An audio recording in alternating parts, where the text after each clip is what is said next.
Psicopatas e narcisistas gostam de brincar e machucar, pois isso lhes dá mais prazer que qualquer outra coisa. Então, como você tem poder quando eles são maiores que você e são habilidosos em espancar brutalmente as pessoas? E foi aí que o meu treinamento entrou em ação. Então eu olhei pra ele e disse: "Senta agora, porra. Você não faz ideia do que eu posso fazer com você." E ele congelou e sentou. Me fala como nós, mulheres, podemos usar isso como um mecanismo de proteção, porque nunca passou pela minha cabeça que um psicopata pode ser tão astuto assim. Como psicóloga clínica, você é capacitada para lidar com psicopatas e assassinos em série. Mesmo assim, até você foi manipulada por um psicopata poderoso de forma tão eficaz que isso desencadeou um motim na prisão. Quais táticas ele usou em você que até uma especialista não percebeu? Eu queria ver o lado bom das pessoas. E esse cara em particular percebeu essa vulnerabilidade em mim, e ele tinha descoberto recentemente que estava com HIV e queria fazer terapia. Ele estava deprimido. Então eu fiquei tipo, ok, gente, sabe? E ele realmente me convenceu. Eu realmente queria ajudar ele. Ele estava deprimido. Ele queria mudar para outro pavilhão. E para mim eu pensei, sabe, por que não? Ele relatou intimidação e desconforto com os colegas de cela pedindo para ser transferido. Caí direitinho. Então, quando os agentes que realmente entendiam esses caras estavam de folga e havia agentes de outras áreas cobrindo, eu pedi para eles moverem esse cara. Então, eles moveram o cara para o outro bloco. E naquela noite, houve um motim. Ok, como ele percebeu que você era vulnerável o suficiente para querer ajudá-lo? Tipo, o que ele via em você? Acho que muitas mulheres, inclusive eu, deixam escapar coisas sem perceber. Então, o que ele notou em você? Então, eu sou nova nisso. É um dos meus primeiros anos na área forense. E ele podia sentir a minha ingenuidade, ele podia sentir o meu entusiasmo. Ele era muito mais convincente. Ele sabia como me envolver, ele era carismático, ele era um mentiroso patológico, ele não era apenas um membro de gangue, ele era o líder de uma das principais gangues de Los Angeles. Ele era um assassino em massa e estava me manipulando o tempo todo. Então eu tinha essa falsa sensação de lealdade com ele. Chegou ao ponto de a gente entrevistá-lo e eu sugeri que fechássemos a porta para que ninguém ouvisse a conversa. Você não fecha a porta com um assassino psicopata em uma prisão. E houve tantos momentos assim naquele ano. Aquele foi meu primeiro ano lidando com psicopatas e esquizofrenia severa, as situações mais graves que já presenciei. E então os agentes me envergonhavam, os detentos me envergonhavam, a supervisão me envergonhava, dizendo que eu não sabia o suficiente, que eu estava cometendo esses erros bobos. E com certeza era verdade. Em uma reunião de grupo, eu distribuí chiclete. Não pode fazer isso na cadeia. Por quê? Porque o chiclete é usado para impedir que a porta da cela trave. Uau. Você só estava sendo gentil dando chiclete para eles. Eu pensei, vamos criar uma conexão. Uau, ei, isso é terapia. Mas eu lembro que naquele grupo eu pensava, por que eles só estão colocando tudo nos bolsos? Por que eles não estão abrindo o chiclete e comendo? Eu não sabia. Então eu passei por uma graduação, 2 mestrados, um doutorado, um pós-doutorado. Viajei pelo mundo para treinamentos e não sabia que não podia distribuir chiclete. Cara, é por esse tipo de coisa que eu realmente queria você aqui, porque só de pensar que eles analisam cada pequeno passo e cada movimento que você faz para usar isso para te manipular. Acho que a mulher comum não tem chance. É sobre isso que quero falar hoje. Quais coisas nem percebemos ou pensamos? E você conta uma história em que, na verdade, a sua vida foi ameaçada. Fala sobre isso para mim. Certo, muitas pessoas queriam me matar, mas na prisão, cadeia, no sistema estadual de hospitais psiquiátricos, você tem relacionamentos muito transacionais com os detentos. Em certo momento, meu escritório era uma cela convertida ao lado dos outros detentos e em frente aos chuveiros. Eles saíam nus, faziam xixi debaixo da porta e outras coisas só para me irritar. Mas eu precisava encontrar meu poder. Como você tem poder quando eles são maiores que você? Quando há mais deles do que de você. E eles são habilidosos em espancar pessoas brutalmente, né? Então, ao encontrar meu poder e recuperá-lo, comecei a ver os relacionamentos como transacionais. Agora, eu era quem fazia as avaliações psicológicas, eu aplicava muito o PCLR, que é o inventário de psicopatia. Então, eu estou observando se você é insensível, uma mentirosa patológica. Estou analisando o seu carisma, certo? Eu não posso só te perguntar isso, né? Você não vai contar. Então preciso agir meio psicopata também. O que isso quer dizer? Se colocar no lugar deles? Eu tive que me colocar no lugar deles. Eu tive que sorrir de canto quando eles falavam sobre desmembrar um bebê. Deus. Eu queria mais, eu tive que flertar. Eu deixei de ser quem eu era e me tornei a pessoa que estava entrevistando para um resultado objetivo e confiável. E ao fazer isso, né, eu consegui todas as fofocas. Sério? Ok, vamos analisar isso. Manipular o psicopata para obter a verdade é algo poderoso. Explique por que isso impactaria eles e como te perceberiam ao agir assim. Porque você quer ver a lábia e o charme superficial deles. Você quer pegá-los nas mentiras deles, então se eles dizem que desmembraram um bebê e enterraram e eu reajo com eles não vão continuar me contando a história, certo? Mas se eu sentar ali e reagir com ok, interessante, que tipo de ferramentas você usou? Eu nunca fiz isso. Você pode me ensinar? Uau, você deve ser muito forte para usar uma motosserra. Elas são pesadas, né? Então parece que você é boa nisso. Você já fez isso antes? E aí vem a bajulação, porque metade de um psicopata é narcisista e a outra é antissocial. Você elogia o narcisista, eles reagem. Na verdade, ninguém sabe disso, já fiz antes. Pronto, estamos marcando os pontos. Agora estou aprendendo. Esse cara gosta disso e me conta mais quando elogio. Ele me conta mais quando pode me ensinar, quando se sente mais poderoso do que eu e o fico por baixo. Então você está sempre avaliando como está na presença deles e está tentando constantemente imitá-los, mesmo que tudo o que eles fazem seja tentar te imitar. Por isso, terapia para psicopata nunca funciona para mim. O que resolve são as consequências. Claro, fazer terapia com um psicopata pode torná-lo ainda mais habilidoso como psicopata. Quando um psicopata me encontra, ele está me ensinando como manipulá-lo. Uau! Então você sabe que está tentando fazer o perfil deles com base no PCLR. Você pode explicar rapidamente o que é o PCLR para quem está em casa e talvez não conheça? Se você tirar 30 de 40 nos Estados Unidos, é como perguntar qual o risco desse cara no futuro. Se você tira uma nota mais alta nesse teste, charme superficial, facilidade de falar, traços antissociais, mentiras, promiscuidade, muita versatilidade criminosa. Existem todos esses diferentes pontos. Se você tira uma nota mais alta, então sabemos que você vai representar um risco maior. E só para as pessoas saberem, eu anotei aqui que você disse que Charles Manson tirou 36 de 40 e Ted Bundy tirou 39 de 40. Só para dar uma ideia de como essa pontuação funciona. Então, falando sobre como você avalia as pessoas, quando você está sentada na frente de um psicopata ou de um desses humanos horríveis, e você está tentando descobrir, na escala de 1 a 40, onde eles se encaixam, então você tem uma conversa com eles. E nessa conversa você meio que vai somando, né, certo? Quantos pontos eles têm. E aí, no final, com todos os pontos, você então descobre, ok, tecnicamente eles são psicopatas ou não. Que tipo de perguntas você faz para chegar à verdade? É uma dança exaustiva. Realmente é. É como um turno de 24 horas. É como, sabe, você conhece toda a ficha criminal do cara, você sabe tudo sobre ele, mas vai entrar lá fingindo que não sabe de nada, né? Tá bom. Pode durar 4 horas, pode ser 8 horas, mas eu entro. Normalmente eu entro sem muitas expressões faciais, assim eles podem formar a imagem que quiserem de mim. Eu quero que eles projetem em mim. Botox e preenchimento ajudam. Ajuda você Sim, para não demonstrar emoção? sim. Sim, ajuda. Porque eu posso simplesmente. Eu faço isso no tribunal também, tipo, durante o contra-interrogatório.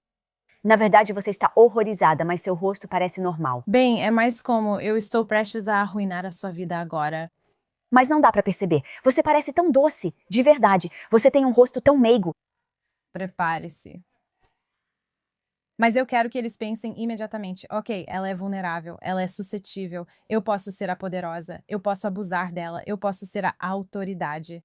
Ela é ingênua, certo? Isso me mostra que eles são insensíveis. Eles são patológicos, eles vão ser parasitas. Eles vão tentar me usar de alguma forma. Todas essas são perguntas do teste. Preciso conhecer o teste tão bem que nem preciso fazer as perguntas. Eu só estou falando de um jeito que faz a pergunta. Podemos fazer uma pequena encenação? Claro. Não sei como uma psicopata responderia, mas vou fingir ser uma. Me dê um caso, por exemplo, o que fiz? Qual minha ficha criminal?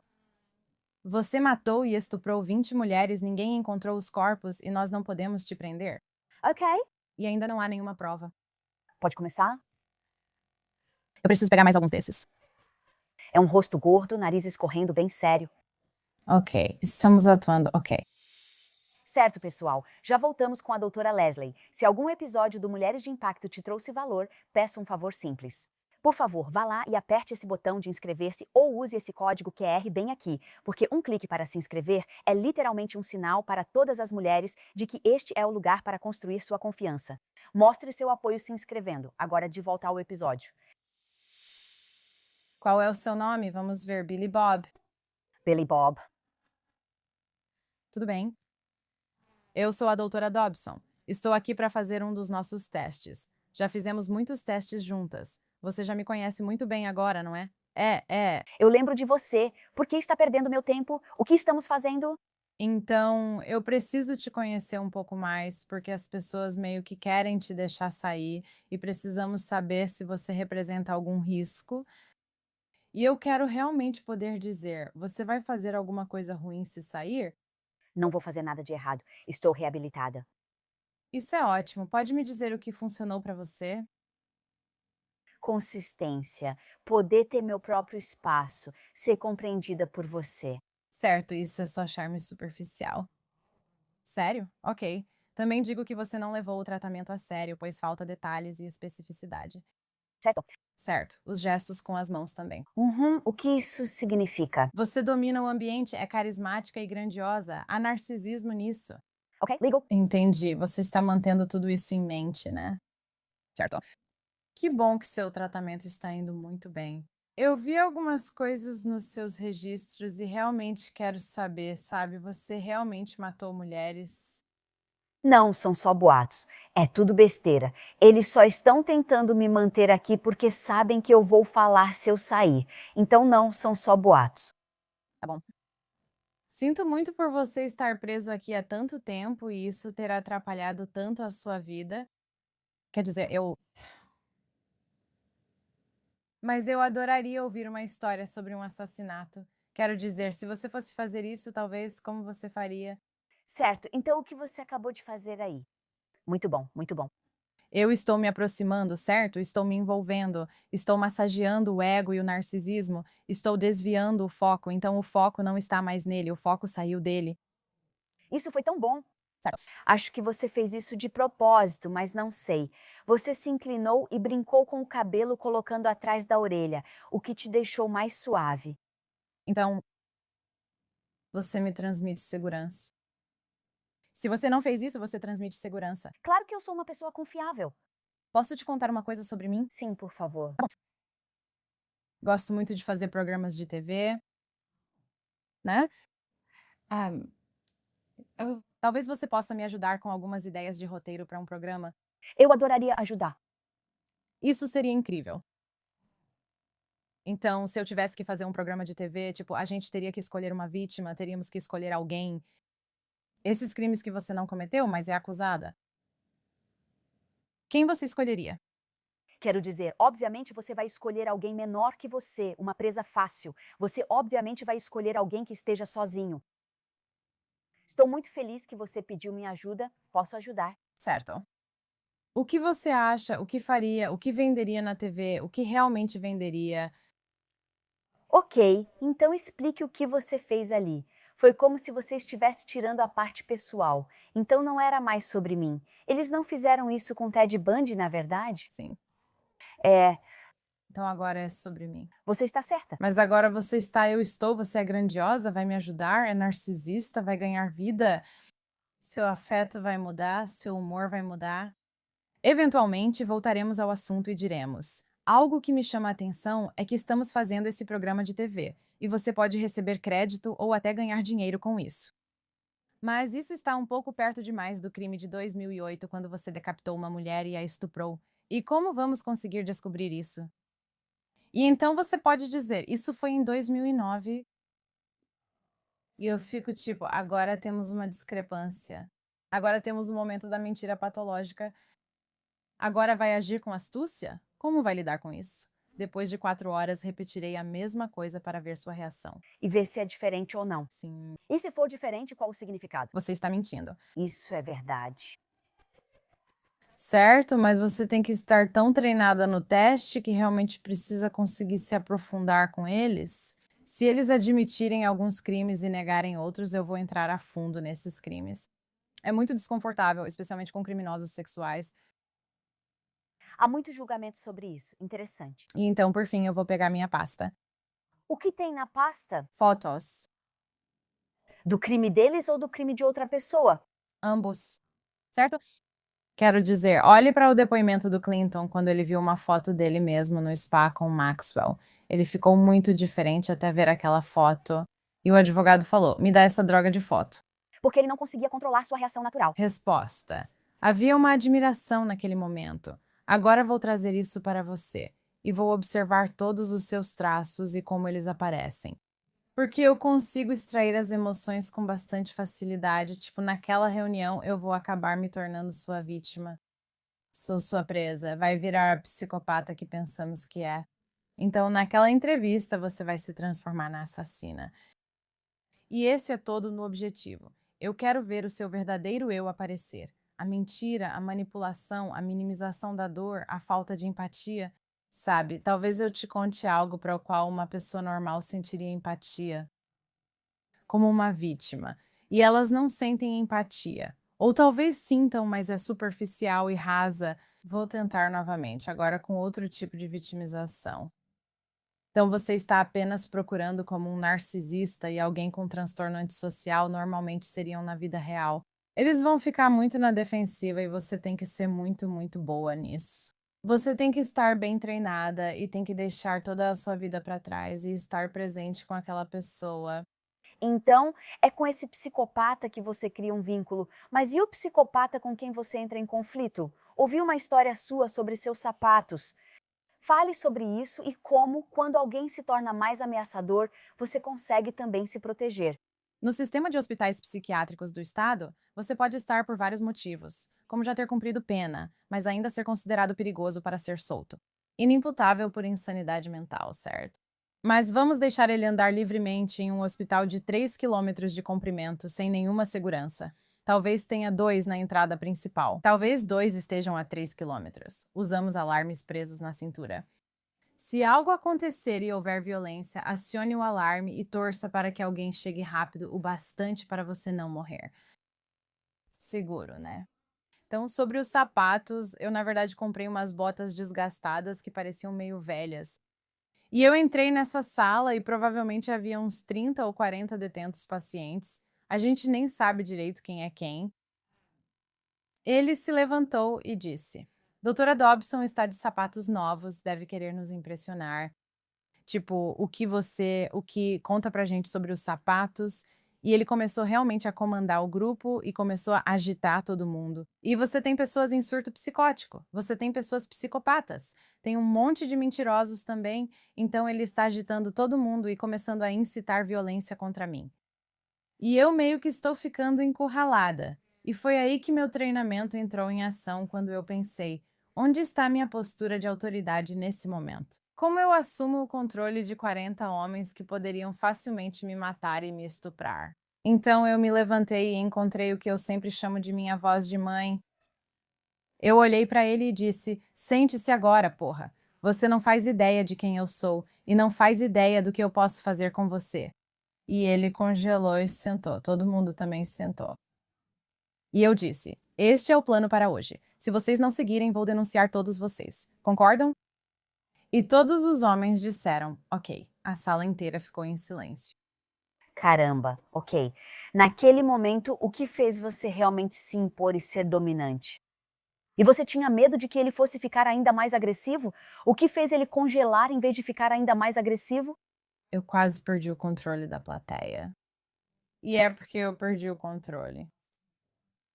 Já fui agredida nessas situações. Já tive amigas que foram agredidas violentamente e fui a primeira a responder. Eu tinha uma amiga querida, psiquiatra. Sabe, ele está sentado em uma mesa e o detento está sentado em outra mesa. De repente, ele pulou por cima da mesa e eles estão em uma sala separada, mas tem vidro e tem uma porta. Pulou por cima da mesa, dando socos nele mais rápido do que, eu diria, o Papa Léguas. Eu fui a primeira a ver que estavam espancando a cabeça do Jim. Os dedos dele estavam sendo dobrados para trás. A mesa estava em cima dele. Ele ia morrer. Então eu aperto meu alarme por intuição e avanço para receber os golpes. De repente, eu sou lançada no ar e jogada contra a parede. Tipo, eu não sou tão pequena assim, tenho 1,75 m, sabe? Provavelmente uns 72 quilos. Sou jogada contra a parede, as detentas correm para dentro e penso, meu Deus, elas vão matá-lo. Elas tiraram o detento de cima dele e receberam os golpes das outras detentas. As outras detentas. As outras detentas. Uau! Ok. Então me explique nesses cenários o que faz uma psicopata ser protetora e o que faz uma psicopata ser agressiva. Porque houve uma psicopata que mandou te matar na prisão Sim. e outra psicopata veio e te avisou. Mesmo nisso e na história que você contou, qual a diferença entre as duas? A seguir. Este é meu marido. Ele trabalha nos Correios. Ele é bombeiro. Ele é médico. Eu também sinto falta disso. Podemos falar sobre cabelo rapidinho? Esse assunto me impacta muito. Se você já enfrentou quebra, ressecamento, danos por calor, coloração ou queda de cabelo, sabe como isso afeta a sua confiança. E é por isso que eu comecei a usar K18. Isso não é só mais uma máscara que faz seu cabelo parecer melhor por um dia. Isso realmente repara o seu cabelo. O peptídeo patenteado K18 deles age em nível molecular para reverter os danos em apenas 4 minutos. E a diferença é absolutamente real. Meu cabelo ficou mais macio imediatamente, mas mais importante, ele ficou mais forte com o tempo. Houve menos quebra, mais. Um balanço lindo e ele realmente começou a parecer saudável de novo. Eu pessoalmente uso o K18 e recomendo demais esse produto. Eles salvaram meu cabelo e eu quero que você experimente também. Pare de esconder os danos do cabelo e realmente repare-os com a máscara K18. Então vá agora mesmo e compre na Sephora ou ganhe 10% de desconto na sua primeira compra em k18hair.com com o cupom LISA. O verão está chegando e muitos de nós queremos viajar, tirar uma folga, aproveitar a vida. Mas sempre fica aquela pergunta no fundo da mente. Será que eu realmente posso pagar por isso sem me prejudicar depois? Monique é um app de finanças pessoais que acompanha contas, investimentos, metas e gastos. E nossos ouvintes ganham o primeiro ano do Monique pela metade do preço, apenas $50 com o código promocional BOY. E o que eu absolutamente amo no Monique, gente, é que ele realmente te dá clareza. Então não é só olhar para trás, é realmente sobre planejar o futuro. Ferramentas como insights de IA e resumos semanais avisam sobre mudanças nos seus gastos, evitando surpresas. No fim, trata-se de aliviar o peso mental e ter mais controle do seu dinheiro para realmente aproveitar a vida. Use o código ROY em monique.com e tenha o primeiro ano pela metade do preço, por apenas $50. Isso é 50% de desconto no seu primeiro ano em monique.com com o código ROY. Então, mesmo nisso e na história que você acabou de contar, qual é a diferença entre as duas? Você é um objeto. Você é útil ou não é útil? Então não é como se eles estivessem te ajudando porque querem. Eles pensam, se eu ajudar ela, talvez eu consiga X, Y e Z. Certo? É uma relação de troca. Muitos já sabiam, tipo, a doutora Leslie vai me dar um colchão novo ou comida extra da cantina. Eu lhes dava esses privilégios provavelmente ilegais e antiéticos porque assim me mantinham segura. Eles me informavam onde as drogas eram deixadas. Eles me diziam quem estava mentindo e a gente nem tinha percebido que estavam mentindo. Quem foi um gangster antigo e respeitado, mas vivia nas sombras? O mais importante que me diziam era quando eu ia ser atacada. E aí um dia um dos caras com quem eu tinha uma relação muito forte de troca me puxou para dentro do centro de visitas. E eu pensei, ok, tem muitos agentes penitenciários no centro de visitas. Não vão me machucar, isso é estranho. E ele disse, este é o último dia que você entra neste hospital. Fiquei confusa, perguntei o que estava acontecendo. Ele disse, sabem da sua gravidez e a ameaça à sua vida e do bebê. Eles estão apostando em quem vai chutar o bebê primeiro e matá-lo.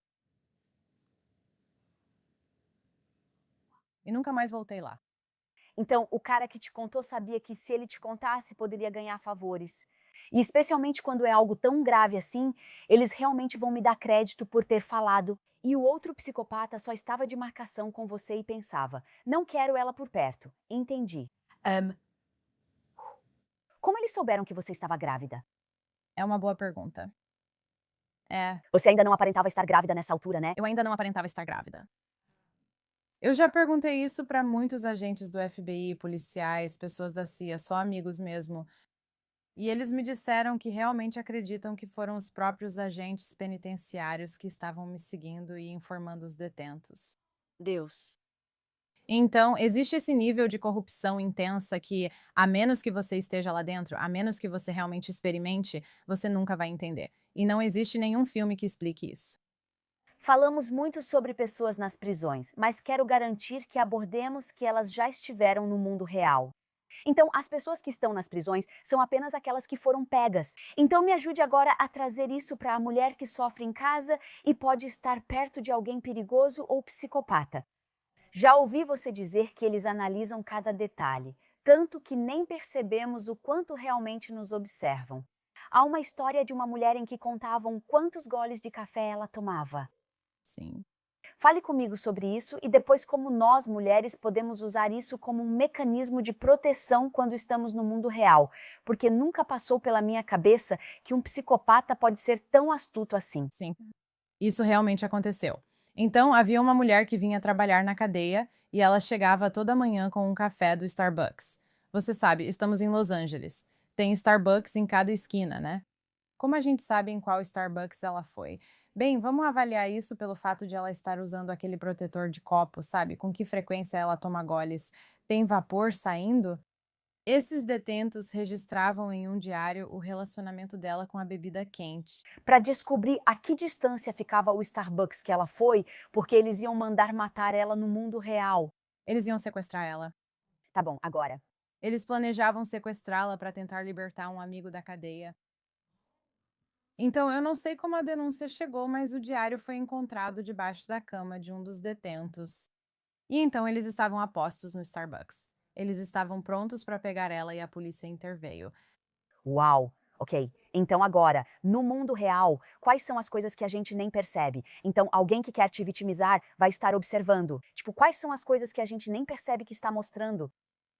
Predadores andam entre nós o tempo todo. Uma em cada 100 pessoas já machucou alguém, certo? É muito comum. É mais comum do que incomum. E predadores se colocam em cargos de autoridade para terem acesso às vítimas, né? Esse é o cenário ideal. O que é menos ideal é quando você não está em um cargo de poder e precisa procurar suas vítimas. Bem, o que você vai fazer? Você vai estar sempre procurando, você está procurando pessoas que possa machucar. Você está procurando vulnerabilidades, mas vai levar tempo porque também não quer que alguém grite. Você não quer ser presa. Você quer se inserir na vida delas. Você quer construir uma zona de conforto para nunca ser questionada. E então, quando você é, digamos, pedófila, quando realmente está machucando uma criança, ninguém sequer questiona porque você está sozinha com a criança, porque você construiu tanta confiança com os pais, com a escola. A criança nunca vai contar porque você está ameaçando ela, mas você também conhece tão bem os interesses da criança que consegue facilmente entrar nesse relacionamento e a criança acha que é normal e equivalente. Como é que a gente sabe, então, quando alguém está nos observando tão de perto para descobrir pequenos segredos que não queremos revelar? Estou tentando descobrir como usar isso para ajudar mulheres a identificar isso antes que seja tarde. Então eu estou escrevendo um livro sobre isso. E é porque eu nunca tive a chance de explicar aquele maldito vídeo viral do carrinho de compras, que me deixa louca que as pessoas simplesmente me detonaram porque eu disse que não ia devolver meu carrinho de compras. Tudo bem, Pera aí, nós vamos mostrar o vídeo? eu não vou devolver o carrinho. Pode me julgar quanto quiser. Eu não vou colocar minhas compras no carro, colocar meus filhos no carro e depois deixá-los lá dentro para ir devolver o carrinho. Então, se você vai me olhar torto, vai se ferrar. Isso viralizou pra caramba. Me explica por que é tão importante que a gente nem para pensar nisso direito. A gente precisa acordar todo dia de manhã e dizer que vai estar consciente da nossa situação, das pessoas ao nosso redor e da nossa intuição. Porque a gente sente as coisas todos os dias, mas como nem sempre temos as palavras para isso, a gente minimiza, a gente reprime. E o que fazemos? Escolhemos uma norma social. Aham, então eu quero devolver o carrinho de compras? Se meus filhos estão no carro, minhas compras estão no carro e eu me sinto desconfortável. Algo está me deixando desconfortável. Dane-se os carrinhos, deixa os malditos carrinhos lá. E esse é a ideia do carrinho, ir contra a corrente. Predadores fazem isso todos os dias e é assim que eles chegam até você. Então eles contam com essas normas sociais de que as mães sempre devolvem os carrinhos. Sim, Então eu sei, procuro uma mãe que estacionou longe de onde fica o local dos carrinhos e que tem uma criança, por exemplo. é. Não estou só olhando quando você sai da loja. Eu estou te observando desde a sua casa. Diga mais. Estou te observando. Eu sei em qual loja você costuma ir e a que horas.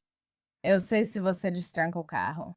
Eu sei quando você coloca suas compras, onde você coloca seus filhos, você os deixa no carrinho enquanto coloca as compras. No dia seguinte ao vídeo que fiz em novembro de 2024, uma criança de 3 anos foi morta a facadas em um carrinho de compras. Mas não queremos falar disso. Preferimos insistir que a doutora Leslie está desrespeitando a norma social que considera má pessoa quem não devolve o carrinho. Nunca tinha me ocorrido, mas agora que você está falando faz todo sentido, e especialmente as mulheres querem se encaixar. Quando penso nisso, até que ponto eles contam conosco para seguir tantas normas sociais? O tempo todo. E o que mais a gente faz sem perceber? Porque o carrinho de compras, isso nunca passou pela minha cabeça. Eu nunca tinha pensado nisso até ouvir falar de você e ver o vídeo. Certo. Quais são as coisas que. Isso é só um exemplo de situações maiores? Você segura a porta para alguém vindo na sua direção, como em um shopping. Isso me diz tudo o que eu preciso saber sobre você. O que isso te mostra? Sim, eu seguro. Você segura a porta aberta. Estou a uns 15 metros, corro até você e fico repetindo: desculpa, desculpa, desculpa. Agora parece que vou deixar essa pessoa me prender segurando a porta aberta. Isso me diz muito sobre você. Na verdade, eles estão longe. Não me importo se correrem, vou embora. Isso mostra que você não será vítima fácil. Interessante. Ok, o que mais? Aprendemos muito sobre as pessoas pelos movimentos diários e seu modo de viver, mas como realmente capturamos nossa presa? A gente precisa encontrar momentos de vulnerabilidade, mas também precisa saber quando eles vão acontecer. Quero dizer, ser estuprada enquanto está correndo é um problema enorme nos Estados Unidos. Tipo, quando você vai correr, é isso que você quer dizer? Sim, sim. Tipo, ela sempre faz o mesmo caminho, ela usa fones de ouvido nos 2 ouvidos, ela está usando roupas refletivas. É algo que eu poderia facilmente arrancar. Que ferramentas eu preciso para ter acesso a ela e estuprá-la? Ela vai gritar? Ela parece ser alguém que vai levantar a voz? Ela canta quando está ouvindo música? Ela recebe alguma ligação? Tem algo no corpo dela que alguém possa usar para rastrear os movimentos dela ou para onde ela está indo? Mas essas são coisas que não deveriam nos assustar, elas deveriam nos fortalecer. Devemos acordar todas as manhãs sabendo que temos ferramentas internas. Temos confiança que vai afastar predadores. E temos ferramentas externas, o que for apropriado no seu país e no seu estado. Você tem armas, você tem spray de pimenta. Você citou algumas normas sociais que seguimos. Lembra de outras? Sério, você está abrindo minha mente, talvez seja só comigo, mas nunca pensei nisso. Eu penso, está tarde, escuro, estou de saia curta e tem alguém por perto? É isso que falam quando você é mais nova, né? Então, para qualquer mulher que esteja ouvindo agora em casa, existe mais alguma coisinha que a gente pode pensar a respeito? Eu acho que nunca devemos ter a mesma rotina. Mude sua rotina. Não seja previsível, porque quando somos previsíveis podemos acabar sendo alvos, né? Para mim, é muito importante empoderar seus filhos. Você não precisa assustar seus filhos, mas precisa ensinar a eles que eles podem correr, podem se salvar e podem pedir desculpas depois. Sempre ensino minha filha. Se estamos em um parque, por exemplo, digo a ela: se algo acontecer com a mamãe, com quem você se sentiria à vontade para pedir ajuda? E ela diz que seria aquela ali, pois também é mãe e dá lanches aos filhos, parece ser uma boa mãe. Com quem você não falaria? Provavelmente com aquele homem, pois os sapatos estão muito sujos. Ele pode ser sem teto ou usar drogas e me machucar. E se ele estivesse na construção? Não me importo, mãe, eu estaria segura. Certo. Certo, de novo, indo contra a maré. Nenhuma vítima que foi vitimada, assassinada ou estuprada sabia que isso ia acontecer e mesmo assim seguiu em frente com aquelas atitudes e deixou acontecer. Isso é tão verdade. Sabe, nós temos fitas de teste para bebidas que em 10 segundos podem te dizer se colocaram alguma droga na sua bebida. Existem tantos processos em Los Angeles, especialmente, tipo no Web. Bartenders adulteram bebidas. Meu Deus. E o Abby ali na rua? Sim, é disso que tratam os processos. Então você fica pensando, estou com um cara legal ou não? Nem é ele quem faz isso. Então temos que pensar fora da caixa, e eu acho que isso é o que mais aprendi sobre predadores. Eles já agem fora dos padrões. Então, quando eu digo para ir contra a corrente e não devolver o carrinho de compras, e você reage contra mim e me chama de filha da puta, eu recebo uma ameaça de morte escrita à mão, enviada ao meu escritório dizendo que querem explodir minha cabeça e a cabeça dos meus filhos. Também vou escrever à mão para não ajudar seu algoritmo. Foi exatamente isso que eles disseram. Sim, eu tenho imagens da câmera corporal. A polícia e o FBI pegaram. É um caso em aberto. Meu Deus. E ele não queria mexer no seu algoritmo. Obrigada, mas eu já tenho suas digitais. Cara, ok, em coisas assim eu já te ouvi falar sobre ameaças indiretas versus ameaças diretas. Explique a diferença e como podemos começar a avaliar como responder a essas ameaças. Acho que isso é muito importante para as mulheres, porque é o medo versus o empoderamento. Se você anda, por exemplo, em um estacionamento, está em um espaço aberto e sente que pode estar sendo seguida. Às vezes isso é só a gente sendo um pouco cautelosa demais, porque no passado já passamos por isso, ou ouvimos histórias sobre isso, ou assistimos a muitos programas de crimes reais. Não existe isso. E isso pode ser um tipo de ameaça indireta, tipo, eu sei que tem alguém atrás de mim, certo? Quando eu digo para pegar essa ameaça indireta e torná-la direta, vire-se, olhe nos olhos deles, mantenha a postura. Se você vai me pegar, me pegue agora. Pelo menos faça isso na minha frente. Mas o que normalmente fazemos? A gente não olha. A gente não olha.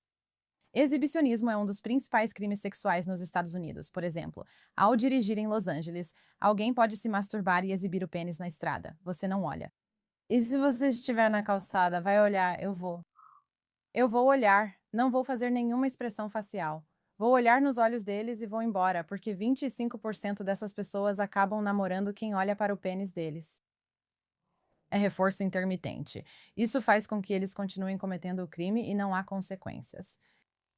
Então eu ouvi uma história que você contou em que fez exatamente isso. Você achou que alguém ia roubar algo de você. Você se importa de contar essa história? Eu estava conversando com um detento e ele estava em surto psicótico. Eu podia perceber, eu podia ver que ele estava ouvindo vozes, porque dá para notar quando eles meio que se dissociam e estão te ouvindo, mas ao mesmo tempo estão prestando atenção no que, tipo, o que a voz está dizendo. E as pessoas têm alucinações auditivas o tempo todo, mais do que você imagina. Muitas pessoas ao seu redor ouvem vozes e não são perigosas. Ter esquizofrenia não é perigoso. Algumas pessoas com esquizofrenia são perigosas. Essa pessoa em particular era perigosa. E então eu percebi que ele estava ouvindo as vozes, mas o jeito que ele ouvia era como se estivesse decifrando uma ordem. Eu percebia isso pelas expressões faciais dele e pela conversa. E ele estava começando a ficar um pouco mais tenso. Ele estava sentado mais ereto e parecia que estava prestes a agir. Então eu disse para ele, eu nem perguntei se ele estava ouvindo vozes, eu disse, o que elas estão te dizendo? Meu Deus. E ele meio que congelou e ficou tipo, e aí elas começaram a falar com ele, né? Então elas diziam, não conta pra ela, não conta pra ela. Certo? E ele ficou tipo, nada. E eu falei, bom, diga pra elas que eu sou uma pessoa confiável e que elas precisam me contar. Elas precisam me contar o que estão te dizendo. E ele olhou pra mim e disse, ok. E aí ele falou, escuta, elas estão me dizendo pra arrancar seus brincos. Eu disse, ok, então você fala com elas, vou só te entregar. E ele disse, ok. Elas não querem mais. Uau, Isso não vai pra TV. uau. Isso não aparece nos filmes. Essa é a realidade de uma alucinação de comando em uma pessoa com esquizofrenia grave e psicopatia. Uau, ok. E foi a sua formação que te permitiu conversar com as alucinações dele, em vez de tipo, o que eu acho que muitos de nós faríamos? É tipo, por que você está falando com uma voz imaginária? Tipo, isso nem existe de verdade. Mas essa estratégia que você usou foi tão genial porque poderia ter escalado até o ponto dele arrancar sua orelha, né? Ou chegar a, tudo bem, eu não quero mais seus brincos. Certo? Quando temos um sistema de apoio e conseguimos nos conectar emocionalmente com outros, somos mais saudáveis e sãos. Ofereci àquele cara, naquele momento, uma relação segura, conectada e emocional. Então explique essa parte da conexão no mundo real. Se você, sem saber, está namorando, casada ou morando com um psicopata, eu acho que essa conexão seria mais prejudicial para você. É mais prejudicial. E é aí que se torna tão perigoso quando você está com um parceiro psicopata ou extremamente narcisista, porque eles estão muito sintonizados com a sua empatia. Nós somos objetos para pessoas narcisistas, nós somos objetos para psicopatas. A conexão que sentimos é falsa. É quando eles refletem de volta para nós a nossa esperança e a nossa necessidade de conexão. Isso foi ótimo. Gostaria que você compartilhasse outros casos que já viu, contasse o que aprendeu e como treinou seu instinto, pois acredito que isso pode ajudar muitas mulheres que ouvem. Não se trata apenas de ciência, mas de confiar em si mesma. Eu ouvi você contar aquela história em que achou que alguém estava tentando roubar sua bolsa. E então havia várias mulheres ao seu redor. Ninguém realmente se mexeu, mas você sim. Bem, eu acho que a desamparo aprendido é algo muito forte, sabe? Tipo, a gente pensa, não vamos conseguir mudar nada, então para que tentar? A gente só acaba indo com a maré. E isso acaba levando ao efeito espectador, onde a gente só assume que outra pessoa vai lidar com a situação, né? Eu não concordo com isso. E nunca concordei. E é provavelmente por isso que eu sempre fui a ovelha negra da minha família, do mundo. Porque eu vou contra a corrente e uso minha voz para apontar algo que não parece certo ou normal. Mas se você for a primeira pessoa a não se esquivar de usar sua confiança para identificar uma ameaça, as pessoas vão seguir o seu exemplo. Ninguém quer ser o excluído, eles temem o julgamento. Eu não me importo de ser a excluída porque toda vez que fiz isso, protegi alguém, ensinei alguém, aprendi algo e somos uma equipe mais segura por causa disso. Há limites para suas ações, mas pequenas atitudes são muito poderosas. O maior medo de um homem violento é a consequência. Interessante? Eu penso, sabe, se você está em um parque, sentada em um banco e um homem está se aproximando de você, você realmente não sabe o que ele quer. Não tem ninguém por perto. O que você faz? Você se endireita ou simplesmente fica sentada pensando, ele está vindo na minha direção? O que você deveria fazer? Bem, deixa eu te perguntar uma coisa. Vamos supor que você tem uma criança ao seu lado Sim. e a mesma coisa acontece. Eu vou pegar aquela criança. E para ser sincera, eu só vou correr. Prefiro parecer boba do que sofrer as consequências. Por que não faria isso por si mesma sozinha? Aham, porque essa não foi a sua reação imediata. Ah, é assim que nos protegemos. Eu acho que as mulheres têm mais tendência a defender outra pessoa do que a si mesmas. Sim, Sim, isso é incrível. é uma verdade difícil de aceitar. Sim, Ok, me diga por que diabos as prisões femininas e as mulheres psicopatas são mais assustadoras do que as prisões masculinas e os homens psicopatas. eu ainda tenho pesadelos. Quando ouvi você dizer isso, fiquei tipo, espera, o quê? Eu preciso te fazer tantas perguntas. Isso me chocou, mas me fez entender por que é mais assustador. Acho que em um grupo você não sabe quais crimes as pessoas cometeram, nem sua capacidade cognitiva, uso de substâncias ou psicose. Você não sabe. As mulheres ainda conseguiam dominar o ambiente. Essas mulheres entravam ali como: eu sou poderosa, eu vou conseguir o que eu quero, eu vou fazer o que eu quiser, e eu sei exatamente a maneira sutil de te assustar pra caramba. Vou arranhar seu rosto se preciso. Elas eram muito mais inteligentes e diabólicas do que os homens. Os homens eram muito mais fáceis de rastrear. Sério? Fale mais sobre isso.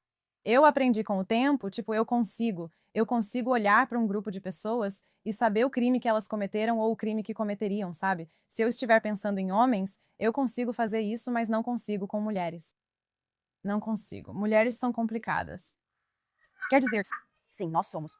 mulheres são tão complicadas, somos tão complexas. Aham, temos tanta coisa acontecendo ao mesmo tempo. Agora, aplique isso à mente criminosa e crie uma mulher psicopata querendo se aproveitar de você. Uau! Você não pode impedir isso. É incrível pra caramba. Quero dizer, é 1% dos CEOs e políticos neste mundo, né? Mas é perigoso quando se trata do aspecto criminoso disso. Então eles são apenas mais astutos? É isso? Ou eles só são mais diretas? Vou te arranhar até não poder mais. Eles são sutis, eles são astutos, eles são mais chocantes, eles são mais impulsivos quando querem ser, mas eles leem melhor os seus sinais e te atingem mais forte exatamente com o que vai realmente te atingir no fundo. Acho que os homens não sabem como entender as mulheres. Então, há um limite para o quanto eles podem manipular uma mulher.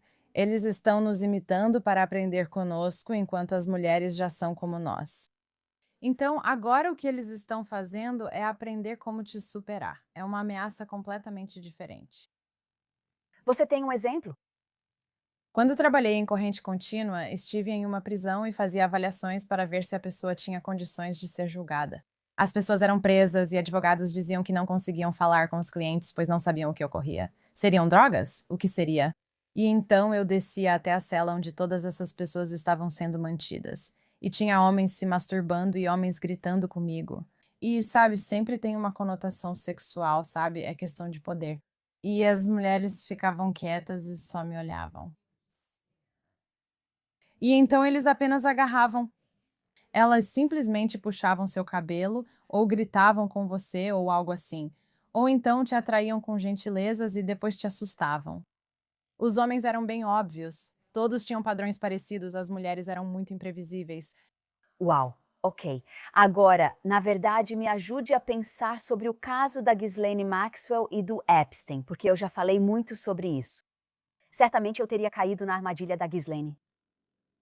Já que falamos desses psicopatas manipuladores, comente sobre o poder que Ghislaine tinha e que Epstein não teria alcançado sozinho.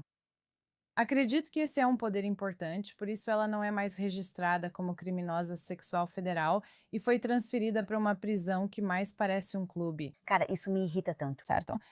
Ela provavelmente já registrou mais informações só na cabeça dela, mas também deve ter um esquema bem elaborado de chantagem em várias camadas à disposição dela.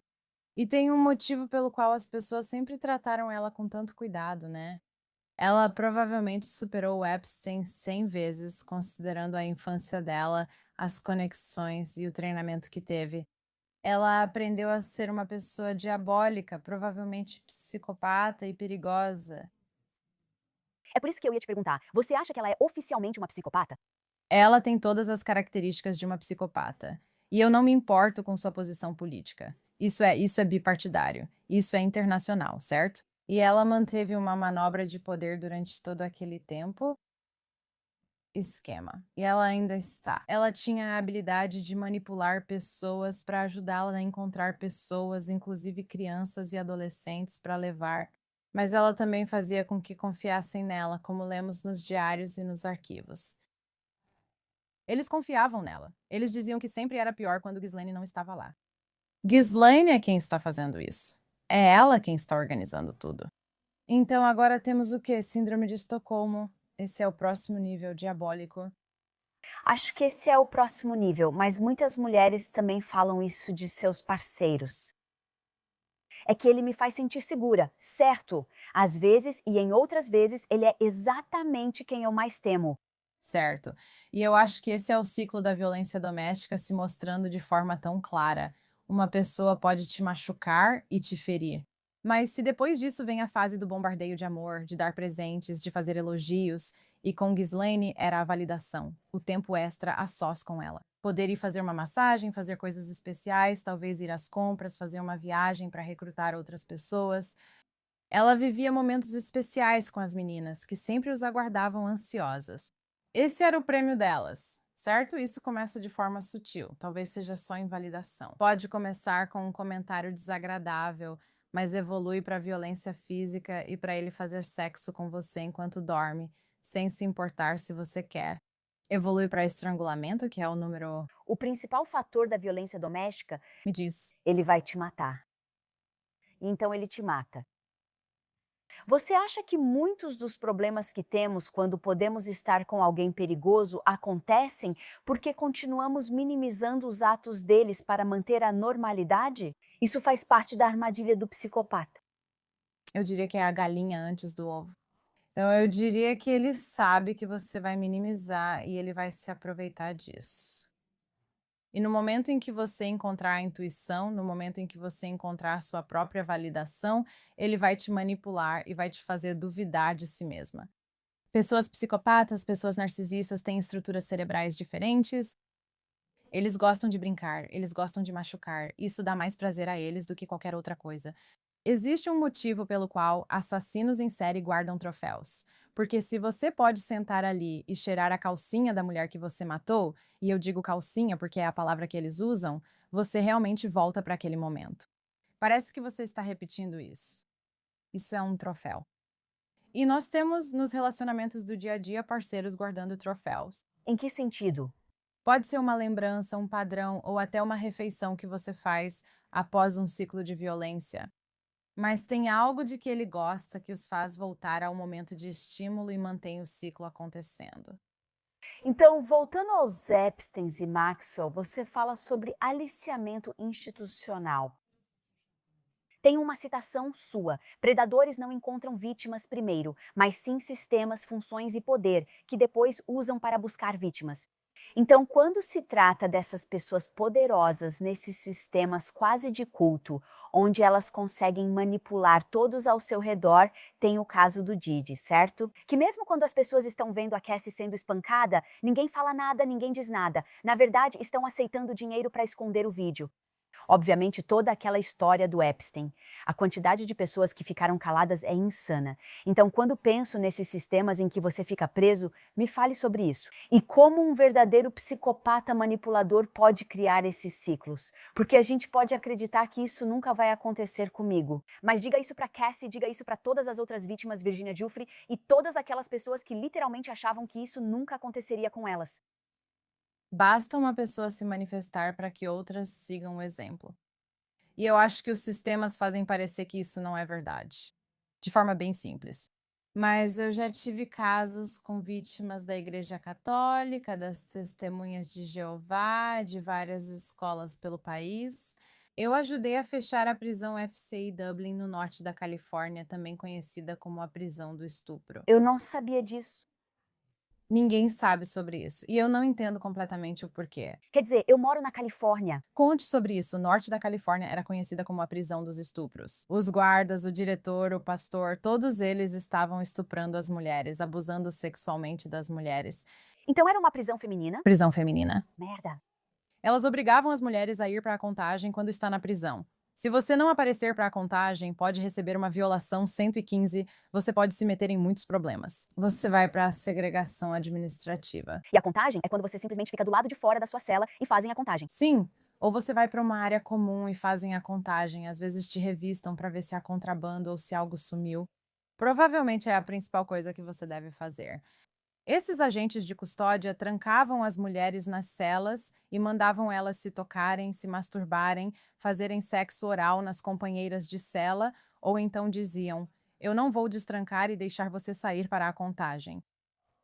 Ou os guardas levavam elas para o chuveiro. Eles estupravam elas no chuveiro. Eles negavam comida para elas. Então, temos essa traição institucional, onde agora até o diretor, o chefe maior, está fazendo isso.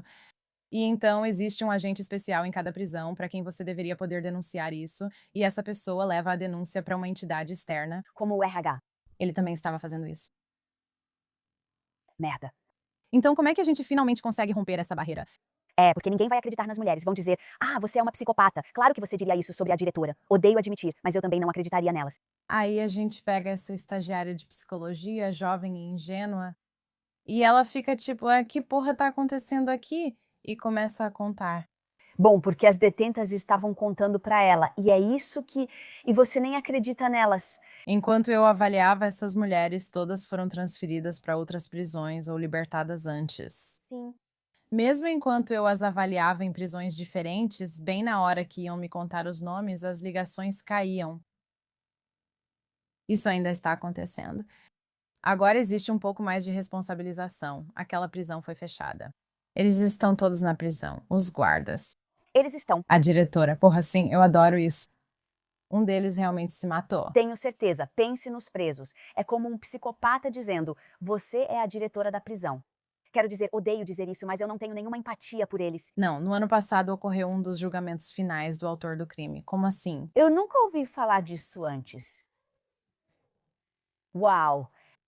Existe uma organização sem fins lucrativos chamada Rights Behind Bars, e eles são grandes, eles lutam muito contra as injustiças cometidas contra os detentos. Muitas dessas mulheres estavam presas por sequestro, mas na verdade só retiraram seus filhos de uma reserva indígena porque estavam sendo abusados. Droga. Aham, certo. Então elas não são mulheres que estavam cometendo crimes violentos. Podemos ter empatia pelos prisioneiros. E eu acho que um grande problema neste mundo é que somos péssimos em lidar com a dualidade. Aham. Tipo, é tão difícil para o nosso cérebro porque temos tantas outras coisas acontecendo. É só que eu não quero lidar com os dois lados, eu quero rotular todo mundo e sair correndo. Eu não quero exercer discernimento. Você tem que ver a floresta sem se perder nas árvores, mas também tem que analisar cada árvore. Certo. Então, ao falar sobre manter duas ideias opostas na cabeça, é muito difícil para mim entender um homem dizendo que te ama e, ao mesmo tempo, estar disposto a abusar de você e te machucar. Falemos rapidamente sobre a verdadeira Dark Web, assunto que não gosto, mas considero essencial para conscientizar as mulheres. A situação da Gisele Pelicot. Se puder explicar rapidamente quem é a Gisele Pelicot para quem não conhece, eu gostaria de comentar sobre isso. Então, ela é uma mulher francesa incrível e esposa, e o marido dela tinha um site onde ele convidava homens para estuprar a esposa dele. Ele drogava ela e eles entravam e a estupravam, e eles estavam filmando tudo. E então o site começou a crescer muito. Muitas pessoas começaram a fazer isso, e então ele passou a ensinar como drogar as próprias esposas e exigia provas em vídeo. Depois, esses vídeos foram postados online atrás de paywalls, com pessoas lucrando com isso.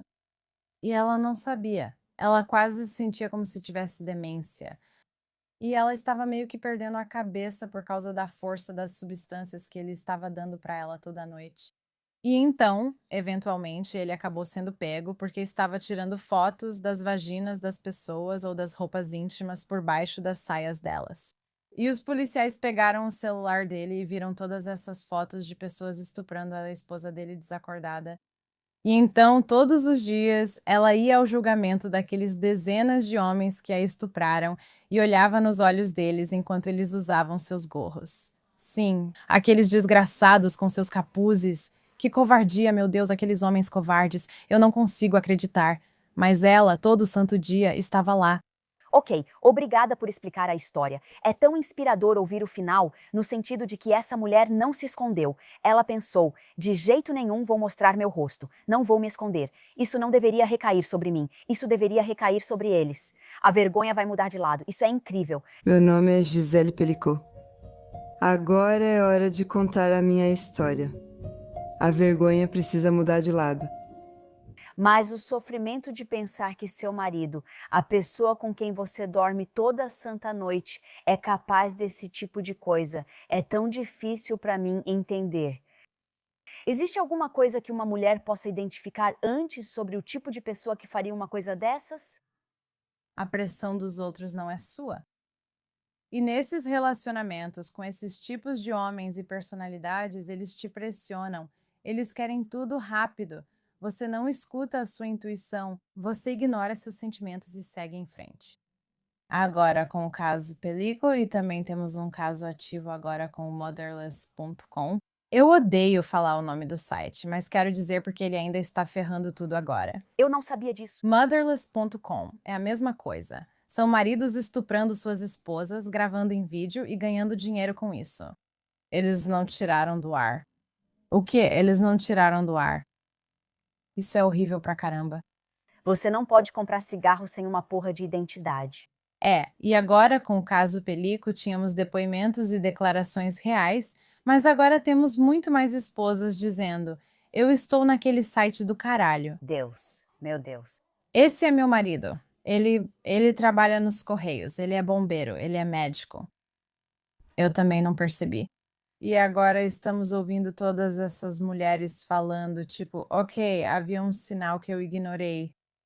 Entendo o início, o bombardeio de amor e tudo, mas Gisele Pelicot foi casada com ele por mais de 30 anos, acho.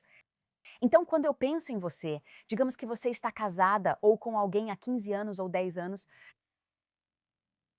você vê o comportamento deles como normal. Tipo, até mesmo as manias você meio que se acostuma. Então, existem pequenas coisas que podemos começar a fazer. Eu acho que não devemos nos acomodar com o que é o nosso normal. Entenda o padrão dos seus filhos, o padrão do seu marido, o padrão de qualquer pessoa que esteja no seu círculo imediato, certo? Se você não sabe qual é, descubra. E é por isso que eu acho que a terapia preventiva ela é incrível. Certo. A terapeuta pode conhecer seu padrão e, tão sintonizada com você, perceber o que está acontecendo. Certo. Espera, você pode me ajudar a conversar sobre isso, na verdade? Então você está estabelecendo um padrão. Quais coisas específicas você está observando em si mesma para estabelecer esse padrão? Quando você está se sentindo bem, normal, saudável e feliz, queremos olhar para isso como o quadro completo da saúde. Podemos nos sentir tristes, deprimidas, com raiva, ansiosas, felizes, todos os sentimentos, mas não ficamos presas em nenhum deles. E, eventualmente, seguimos em frente, certo? Esse é um padrão realmente saudável. Estamos apenas vivendo a vida. Se isso muda de alguma forma, para as crianças pode ser mais isolamento e pode ser mais baseado em comportamento, porque elas não são tão verbais. Ou como fazer xixi na cama? Pode ser fazer xixi na cama, né? Pode ser querer passar mais tempo sozinha nos aparelhos eletrônicos, pode ser padrões alimentares, pode ser o tipo de comida que as pessoas querem, né? Estamos analisando as AVDs, atividades de vida diária de modo geral. O que alguém faz diariamente e qual o seu padrão? E então, quando as coisas mudam, a gente não necessariamente patologiza demais, mas queremos entender o porquê. Precisamos reservar um tempo para essa pergunta. Bem, exatamente, certo. Porque na situação da Gisele Pelicot, se ela tivesse perguntado ao marido, ele teria contado todo tipo de mentira para ela. Então, nessa situação, se ela tivesse uma linha de base, perceberia, por exemplo, estou realmente letárgica todas as manhãs. E isso não faz parte da minha linha de base, portanto, isso precisa ser um sinal de alerta. Eu só preciso investigar por que estou me sentindo letárgica de manhã. Então, não ignorar esse tipo de sinal. Certo? Quer dizer, obviamente, eu espero que ninguém que esteja ouvindo agora tenha um marido assim. Mas, de novo, sabe? A gente nunca sabe, né? E talvez ele não fosse assim no começo. E a insistência sexual dele mudou com o tempo. Não foi isso que aconteceu? Tipo, simplesmente fica perigoso desse jeito. Sim, tem centenas de milhares de homens nesse site chamado Motherless. Bem, não, acho que parte de mim pensa que eles sempre foram assim e agora só encontraram um lugar para ir, ao invés de eu nunca ter sido assim e com o tempo ter me tornado isso. Acho que nossa cultura e o acesso à pornografia e outras coisas podem definitivamente mudar a sexualidade das pessoas e dar permissão para fazer coisas ruins, especialmente pedofilia. Pode começar como imagens, pode começar apenas como pensamentos, certo? E então pode se transformar em imagens, talvez imagens estáticas, talvez uma revista de maiôs. Depois, talvez passe para as redes sociais, porque aí estamos realmente vendo a criança se mover, certo? Talvez isso vá para uma daquelas bonecas artificiais que as pessoas vendem, que são tão realistas e têm vaginas de verdade. Não, Sim, não me diga que isso é verdade. sim, é verdade mesmo. São como bonecas para menininhas e pedófilos estão conseguindo obtê-las. Não. Alguns ainda têm a audácia de dizer que isso vai impedir que peguem uma criança de verdade. Me desculpe, vamos analisar o comportamento humano por um segundo. Se você está tendo um orgasmo com uma boneca de criança, Eu sei. o que você vai fazer depois? Só ficar ali? Você vai atrás de uma criança de verdade. Bem, é como você disse antes. Se alguém está disposto a colocar a mão em volta de você e te estrangular, esse é o sinal de que você será a próxima vítima. É. Análise da cadeia comportamental. A gente continua querendo mais e mais. A estimulação precisa continuar crescendo para a gente. Isso é uma característica humana. Mas em um psicopata, isso significa que precisamos de criminalidade. Precisamos de escuridão. As coisas que as pessoas normalmente não fariam são o que nos excita. Eu sei, é tão perturbador, porra. Vou ler uma citação sua que talvez não inspire, mas espero que esclareça. Você disse que todos têm capacidade para o mal. Eu realmente acredito nisso. Também tenho, você também. Na prisão, a gente assistia a esses vídeos antigos em fita VHS, sabe? Porque não tinha verba suficiente. Mas era tipo, você precisa dar um nome pro seu lado sombrio. Dê um nome ao seu animal, não sei quem criou essa teoria. Com um nome de verdade? Sim. E aí a gente ia passando e as pessoas escolhiam um nome. Às vezes era, sabe, um nome diferente. Eu sempre gostei de Pantera Negra. Estou pensando em algo como Bob. Certo. E pode ser isso, certo? Então, qualquer coisa que se encaixe, mas você dá um nome para essa parte de você. Reconhecemos que ela está lá, mas escolhemos quando ela aparece. Você está certa. O predador não escolhe, ele simplesmente é assim. Mas um psicopata escolhe quando observar e atacar, pois identifica sua fraqueza e age no momento certo. Diferente da prisão, onde não atacam guardas para evitar punição. Você mesma citou antes as consequências. Bem, eu diria que eles são sempre o monstro, Bem, mas eles estão escolhendo ser como você ou eu. Eles estão escolhendo ser o nosso lado bom, o que eles espelharam, imitaram e aprenderam estando perto das pessoas. o que você acha que é a diferença então entre os monstros, tipo psicopatas que se tornam assassinos em série como Ted Bundy? Que eles simplesmente prosperam nisso, eles sentem prazer nisso. Esse é o lance deles. Diferente dos psicopatas como Epstein, onde são pessoas poderosas que te admiram, pessoas que te respeitam. Para você é muito bem-sucedido ou até políticos que basicamente poderiam comandar a Casa Branca. Esses três parecem e sentem-se muito diferentes, mas de certa forma nós os rotulamos como psicopatas. O que faz com que um mate, outro seja bem-sucedido e outro conquiste a confiança das pessoas? Sim, todas as mesmas qualidades, certo? E algumas qualidades diferentes. Então, temos desvio sexual com alguns dos assassinos em série mais conhecidos. Sabe, Isso os levaria a matar por causa desse desvio sexual? bem, em muitos dos casos mais famosos, como no canibalismo, muitos deles praticavam necrofilia. Eles faziam sexo com cadáveres.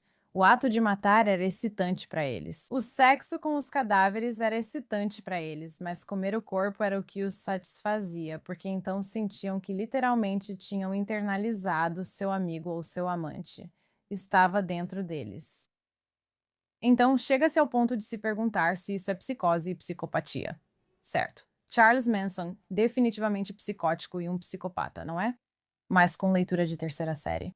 Sim, me ajuda a entender isso, porque a gente pensa que teria que ser muito inteligente para conseguir convencer uma bibliotecária a ir e matar uma mulher grávida. Sim, Parece que é preciso ser inteligente, não ter leitura de terceira série. você tem que ser manipuladora e não precisa ser inteligente para isso, né? Você tem que isolar as pessoas, tem que fazer elas dependerem da sua validação, tem que oferecer reforço intermitente para elas, mas você tem que fazer elas acharem que não tem valor nenhum e que só tem valor quando você dá isso para elas. E é isso que une os serial killers, os políticos, todas as pessoas ruins nas grandes empresas. Eles sabem que, se determinarem sua validação e seu valor através de sinais externos, de bônus, de promoções, eles te prenderam institucionalmente. E esse é o controle coercitivo institucional. Interessante. Eles têm as mesmas características, mas usam de formas diferentes. Eles têm objetivos diferentes. Ainda melhor. Isso faz sentido. É poder. Eles querem poder. Isso lhes dá uma identidade, os estimula, dá a eles tudo o que querem. Eles podem dar vazão a qualquer desvio que tenham, se tiverem poder. Então, o controle coercitivo é instintivo? Porque eu não acho que Didi foi estudar como ser um controlador coercitivo.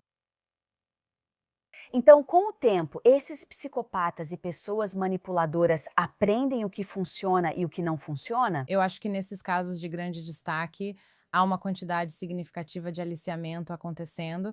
Então, sabe, eu acho que Hugh Hefner moldou Jeffrey Epstein. Eu acho que Hugh Hefner e os dele, Eu não sabia que eles se conheciam. ele é tão parecido, a forma como Hugh traficava mulheres, muito parecido. Quero dizer, Crystal Harris falou recentemente, a última esposa de Hugh Hefner, dizendo que ela foi traficada para ele. E ele tem 3 histórias de Polaroids, de fotos de quem estava participando das festas. No estilo Epstein, né? Né? Por que você precisa guardar tudo isso para chantagem, para ter vantagem? Didi fez isso também. Didi fez isso também, sim. Assim como Epstein. Então, todos esses indivíduos estão aprendendo uns com os outros. Todos eles têm valor uns para os outros. Eles se beneficiam uns dos outros. A indústria da música é a mesma coisa. Didi estava atraindo todas essas pessoas mais jovens que ele achava que iam se tornar estrelas. É estranho e muito revelador como todos eles têm o mesmo padrão. São sempre garotas jovens com sonhos. Na mansão Playboy, são garotas jovens ao redor dessas pessoas. E aí, obviamente, Didi foi a Cassie quando ela era jovem, aqui está a sua carreira, e então, Virginia Giuffre, eu vou ajudar a realizar seus sonhos. E essa é a validação. Você estaria disposta a sair com esse cara por uma noite? Você não precisa fazer nada com ele. Vou te passar esse trabalho de modelo amanhã. Ok, você conseguiu o trabalho de modelo. Ok. Então, se você sair com ele de novo hoje à noite e ele quiser tocar no seu joelho, tudo bem. Você sabe, pode confiar em mim. Eu consegui aquele trabalho de modelo pra você. Vou conseguir outro pra você. Certo. Uhum. Certo. E então você acaba sendo traficada de um lado para o outro, drogada e estuprada. Droga, quero dizer, dizem o mesmo sobre golpistas. É como se eles realmente te dessem dinheiro para depois poderem pedir mais dinheiro. Certo. Isso bagunça muito a sua cabeça. É construir esse círculo de confiança. Queremos você. Queremos fazer parte da sua vida sem que você questione porque estamos lá. Aham. Certo. Agora que falamos sobre tudo isso, eu quero realmente falar sobre como nos protegemos. Sim. Como reconstruir a confiança após passar por esse tipo de relacionamento. Prática. O que você está praticando? Pode ser algo tão bobo quanto eu vou ficar na frente do espelho e vou praticar ser assertiva. Só sendo tipo, você não mexe comigo. Ou coloque seu pau pra dentro das calças. Sabe, tipo, seja lá o que for relacionado ao seu trabalho e ao seu ambiente. Espero nunca usar essas palavras no trabalho. Se acontecer, é sinal de que algo deu muito errado. Isso aí é sêmen ou é massa encefálica, sabe? Você só. Mas isso aconteceu mesmo com você, né? Teve um cara, se não se importar, compartilhe a história. Eu estava só atendendo um cara em terapia. Eu conseguia ver pela calça caque dele que ela estava ficando úmida. E eu fiquei tipo, ok, parece que todo mundo está super sexualizado e se masturbando o tempo todo nessas instituições. A maioria é homem. Não tem muitas mulheres que sejam, sabe, atraentes, mesmo que você, na verdade, nem precisa ser atraente, você só precisa ter uma vagina.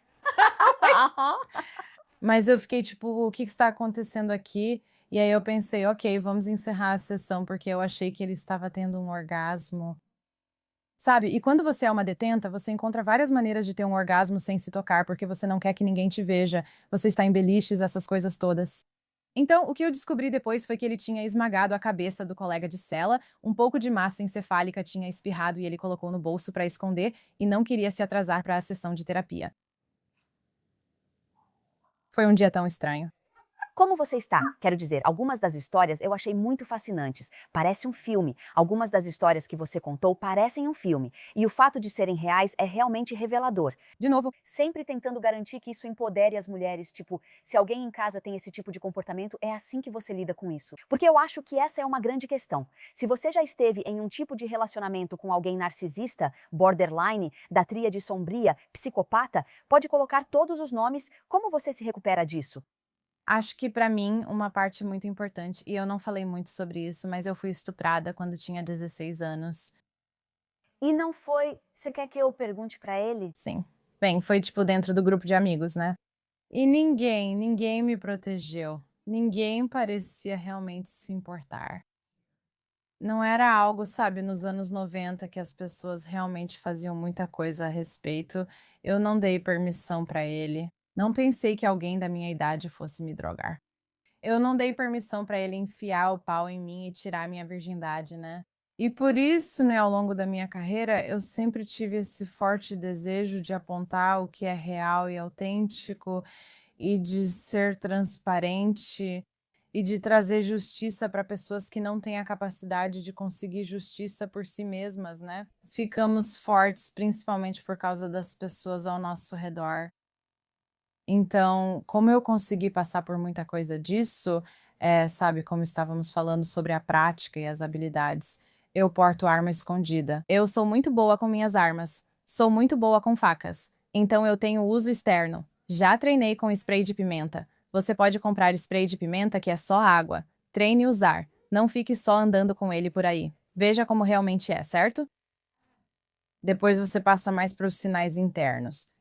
Então, o que isso fez? Só te deu segurança física. Sim, Para que você pudesse alcançar a segurança emocional. sim. Entendi, tá? Sim, e as duas meio que se alternam, né? Tem um cão de proteção incrível que entende comandos em alemão. E você não vai querer me ouvir falando alemão perto dela. Merda. Tipo, os comandos, sim, em alemão. Isso é muito irado. Mas eu meio que me preparei para estar protegida externamente, sabe? Sistemas de alarme, câmeras, reuniões com diretores e professores da escola e a parte educacional, certo? Você avalia os professores dos seus filhos e se certifica de que eles não são perigosos? Com certeza. E eu também avalio o plano de segurança da escola, com que frequência eles são treinados e como ele funciona. E a escola é cercada? As pessoas podem passar em frente e olhar para os nossos filhos? Então eu sou bem insistente e até agressiva quando se trata de manter cada criança dessa escola segura, certo? Essas são as questões físicas. Certo. Isso é incrível. Então isso te fez olhar para dentro. Como foi esse processo interno? Porque eu sou hipervigilante e já tive TPT no passado. Passei por muitos traumas. Então eu tive que discernir o que é uma vigilância normal, o que é uma situação de medo, como eu agiria. E em cada situação eu voltava e refletia o que eu fiz, o que funcionou, do que eu sou capaz e no que eu preciso trabalhar. A terapia foi fundamental para mim. Meditação é fundamental, Pilates é fundamental. Eu gosto de Pilates porque se estou em uma prancha no Reformer, não penso em mais nada, só em não cair e morrer. Então encontre o que funciona para você, mas você precisa ser capaz de realmente acreditar na sua intuição quando ela aparecer. Escrever em um diário no sentido de que agora você é a pessoa forte que vai proteger a criança que não foi protegida. E você vai reescrever a história e vai fazer visualização para realmente se imaginar abraçando aquela Leslie de 16 anos depois que ela foi estuprada e dizendo para ela: eu vou matar esse desgraçado por você. Esse desgraçado por você, certo? Assim podemos reescrever a narrativa de como internalizamos nossas emoções e também podemos construir nossa confiança fazendo isso. Mas você constrói uma rede de apoio porque você merece isso. Porque as mulheres são poderosas e nós merecemos apoio e merecemos florescer. Com certeza. Como você conseguiu confiar depois de ver o pior do ser humano, tipo, o pior mesmo, e não pensar que todo mundo pode ser potencialmente mal intencionado? Sabe, eu estou super calejada e exausta. Eu adoro essa honestidade. Mas eu fiquei. Você está calejada? Você acha que isso te deixou mais endurecida? Sim, tem uma parte de mim que é bem calejada. Eu tenho um senso de humor muito, muito sombrio. Como a maioria dos socorristas, as pessoas não entendem a gente se não passaram por isso. Eles acham que nossas piadas são realmente insensíveis e horríveis. Mas, ao mesmo tempo, é isso que nos une e é isso que diminui o trauma da situação. É como uma válvula soltando um pouco para o gás sair. Então, sabe, rir de uma vítima, isso é uma coisa horrível de se fazer. Se você realmente está na situação e consegue fazer uma piada, e isso deixa tudo mais leve e diminui a intensidade, tipo quando vocês quase morreram, aí tudo bem. Sem problema, né? Não julgue. Existe um método para aprender a compartimentalizar. No consultório da terapeuta, posso colocar um trauma em uma prateleira e falar sobre ele ali. Ao sair, guardo isso e não levo comigo, confiando que você cuide disso. Confio que ao voltar, você vai me lembrar do trauma e cabe a mim decidir se quero retomá-lo. Como você escolheu uma terapeuta em quem pode confiar? Porque uma das coisas que tenho ouvido muito ultimamente é o fato de que eles podem ser narcisistas, psicopatas e não confiáveis, porque são o tipo de pessoa que às vezes acaba entrando no sacerdócio ou em trabalhos com crianças. Você está permitindo que essa pessoa tóxica ouça seus segredos mais sombrios e dizendo: só conto para você. Então, como você pode confiar em uma terapeuta? Recomendações são fundamentais, né? Tem muitas terapeutas que eu jamais recomendaria para você. Mas também, se você não se sentir bem, elas estão trabalhando para você. Você pode demiti-las. Né? Sabe, muitas pessoas dizem: eu não gostei da minha terapeuta, mas eu continuo indo. Eu ainda vou. Essa mulher certamente se sente culpada. Sim. E essa mulher é você. Eu continuo voltando. Não estou tirando nada disso. E é tipo, não, demita sua terapeuta, encontre alguém que combine com você. Pra mim foi um cara incrível, super engraçado, sem enrolação, da Nova Zelândia, aposto. E ele me entendia e não tinha problema nenhum em me chamar a atenção pelas minhas besteiras. Saber que eles não vão usar isso contra você e que estão dispostos a dizer tudo, mesmo que você não goste. Depois vem as recomendações. Agora que vejo como a indústria da terapia pode ser tóxica hoje, isso também me assusta. É verdade. Sou especialista em vários casos em que a terapeuta se relacionou sexualmente com o cliente. E então, quando o cliente se afasta, percebe que isso é ilegal e antiético. E é a primeira coisa que nos ensinam a nunca fazer. Mas quando o controle coercitivo meio que acaba e a pessoa se liberta disso, ela quer processar.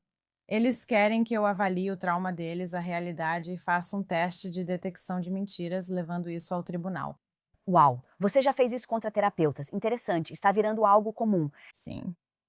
Ao se manifestar e falar abertamente, você recebe muito ódio. E pode ser que, no seu caso, você faça um TikTok e ele acaba recebendo centenas de milhões de visualizações. Ou você é uma mulher que agora enxerga quem seu parceiro realmente é. Você vai embora, conta para amigos e família e recebe ódio porque não acreditam em você. Por que as pessoas tendem a duvidar de você? E então, o que você pode fazer sobre isso? É simplesmente difícil demais. Elas não querem mudar o jeito de pensar delas. Elas gostam de ser ignorantes. Elas gostam do mundo que elas meio que construíram para si mesmas. Suponha que aos 70 anos descubro que um filho abusou de outro há 30 anos. Como escolher entre eles nessa situação? Elas não querem isso na vida delas e podem simplesmente não ouvir nada disso, não é? Parte do abuso é isolar tanto a pessoa para que ele possa então brilhar para a família e para todo mundo. Ele é o melhor pai, ele é o melhor para deixar e buscar as crianças, ele é o cara mais engraçado no churrasco da família. Como ele poderia te espancar? Talvez ele só esteja te dando socos no estômago porque assim você não teria hematomas visíveis.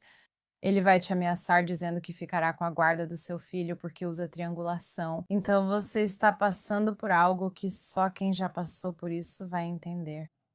Você precisa encontrar sua rede de apoio depois que sair. E então você precisa, aos poucos, ensinar para as pessoas da sua vida o que aconteceu e estar preparada para o caso de elas nunca entenderem e você acabar perdendo essas pessoas. Porque precisamos ser capazes de lamentar a perda dos relacionamentos que achávamos que tínhamos. Isso é uma ilusão e tanto, às vezes. Então, para quem não tem voz, onde pode ir para ouvir a sua voz, aprender, crescer e ganhar confiança? Acho que meu site é dearlesliedobson.com e é só se inscrever na newsletter porque tenho 3 ou 4 programas de TV saindo essa semana. Meu livro está quase pronto. Tem sido uma longa jornada. Estou muito animada. E aí, quando começarem a surgir coisas divertidas, alguns programas de TV incríveis vão abordar de true crime, a psicologia educacional e empoderamento feminino. Estou em uma missão. Quero que existam mais mulheres preparadas e conscientes do que predadores por aí. Sim, eu adoro isso. Gente, foi tão lindo! Se conseguirmos realizar isso, imagina em que mundo viveríamos, como cada mulher se sentiria segura. É um sonho. Acredito que podemos tornar isso real, começando aqui neste programa com esta mulher. Então, gente, se vocês ainda não estão seguindo, apertem o botão de se inscrever. Até a próxima, sejam as heroínas da própria vida. Paz. A tríade sombria pode ser ainda pior que um psicopata. Para aprender a identificá-la e se proteger, assista a este episódio com Arthur Brooks. Eles não se preocupam em mentir. Eles são desonestos porque são maquiavélicos. Eles vão mentir para acentuar suas próprias características positivas, o que é uma forma de narcisismo.